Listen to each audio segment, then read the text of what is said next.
This is no ordinary sand. This is not just sand. This is where the blood and the bodies of 8 Christians who were gruesomely murdered by radical Islamist terrorists currently rest and would be, obviously, till eternity. This ground holds the weight of these 8 victims of the Sunday, May the 31st attack,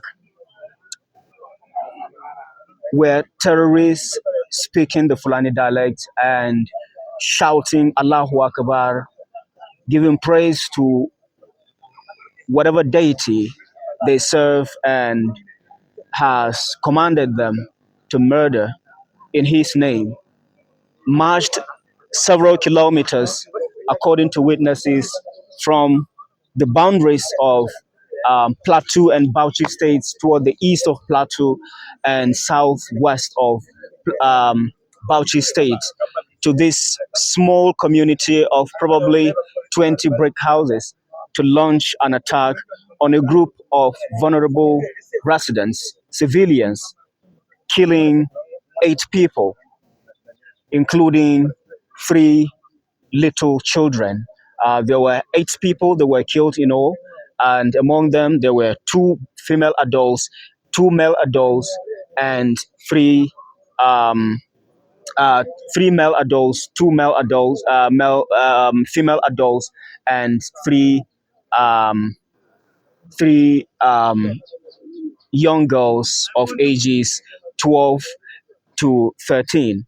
And this is where these terrorists have forced them by the um, brutal attack that took their lives. This is where their bodies have been buried, and this is where they would be for um, as long as those of us are alive can see it, obviously till eternity.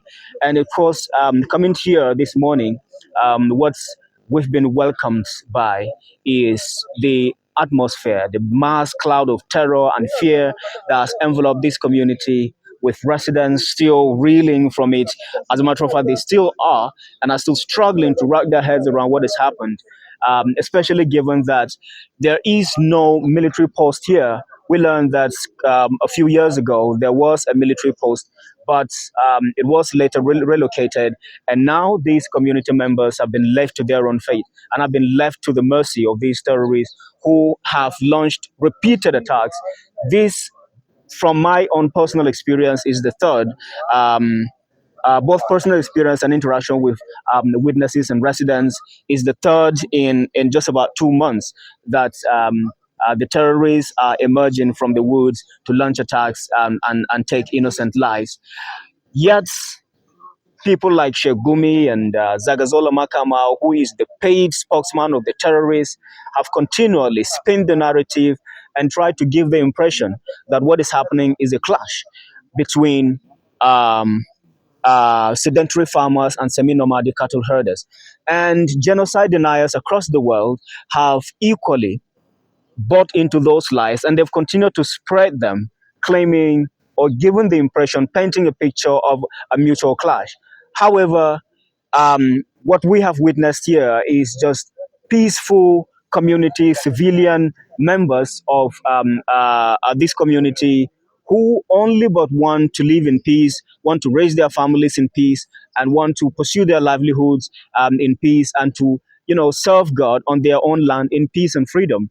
Um, just barely struggling to survive by just uh, just keeping watch. Basically, that's the much that they could, the much that they could do, just to look out for any emergencies and any threats, and allow community members to simply flee, because all they can ever have and all we have ever seen here is just slingshots and sticks and hunting rifles that are by no means a match for the assault rifles and hunting. I mean, and machine guns, sniper rifles that these terrorists often attack with, which is of course one of the things that we saw last night, according to witnesses, when this attack was launched.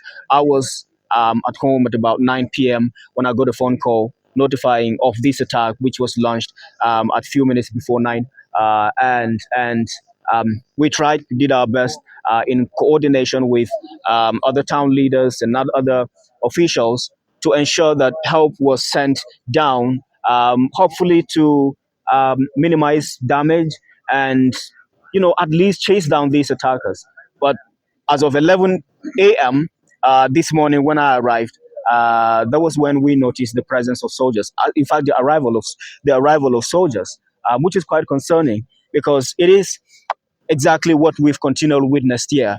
Often, when there is an attack, troops located mere feet away fail to respond. They do not show up until the attacks are complete, or sometimes even several days later. And often, when they do, all they ever do is to go after the civilian guards, community members who are struggling, just doing their little best within very limited resources to protect their lives, their rights to life, and to protect vulnerable people, women, children, and the elderly.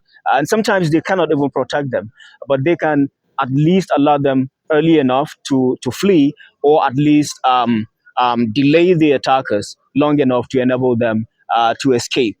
But this is all they do. But when these soldiers and when these policemen come, all they do is, instead of going after the attackers, they go after the civilian guards, round them up into their trucks, and put them in jail, and circulate their photos on the media and social media, and label them as the terrorists. And this is what has continued to even escalate these claims of clashes, and diminish the sufferings of the victims of these attacks, who are repeatedly attacked, often while in their sleep, and often while on their farms, and when they are just living their lives and just pursuing their livelihoods, and just sometimes even worshiping in peace, and without posing any threats to anybody.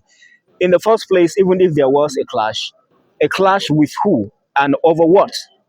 These people are often attacked and killed in their homes by terrorists who are not even Nigerians, foreign terrorists who sneak into this country through the porous borders and come to seize lands. All they ever do, on all they ever want, is the land and everything else that is um, found and embedded in those lands. And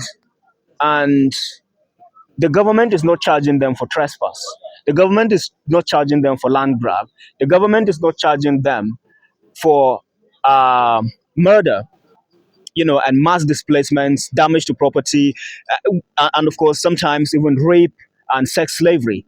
The government is rather interested, oftentimes, in what these community members, the victims of these atrocities, are doing to protect themselves and stay alive, which is quite a sad reality and a sad narrative commentary. But again, this is a call to international governments, international community, to do something. The little word, the one word you can speak to demand accountability from the Nigerian government, and to demand actions from the Nigerian authorities, would go a long way in promoting human rights and religious freedom in Africa's most populous country.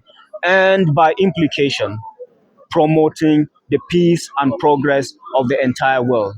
Because the goal of terrorists is not just to take Nigeria. The goal of terrorists, who in this side of the map identify as members of the Fulani ethnicity, is to take Plateau State and spread to other parts of the Middle Belt, which they already do, and of course, other parts of Nigeria, and impose radical Islam all over the country, and do this as a first step toward capturing the rest of the West African region, and eventually the entire continent and the rest of the world. This must be stopped by all means. Iran and Israel are currently engaged in a tug of war, which was started by the same thing, by the same ideology. The United States has suffered the same threats by the same ideology. Nigeria is currently facing the same threats from the same terrorists um, who belong to the same ideology and are seeking to impose the same ideology around the world, starting with Africa's most populous country. If this is allowed to thrive, then what it means is that the world, apart from being complicit, is unconcerned about religious freedom and the safety of humanity and human rights all over the world.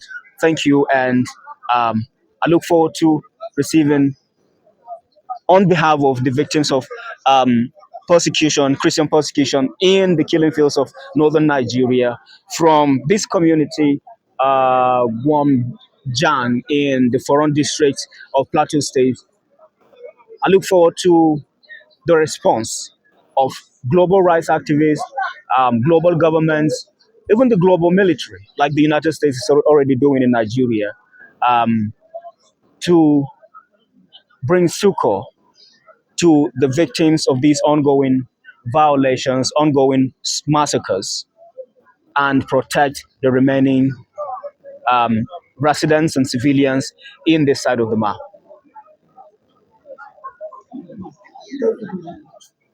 Mm.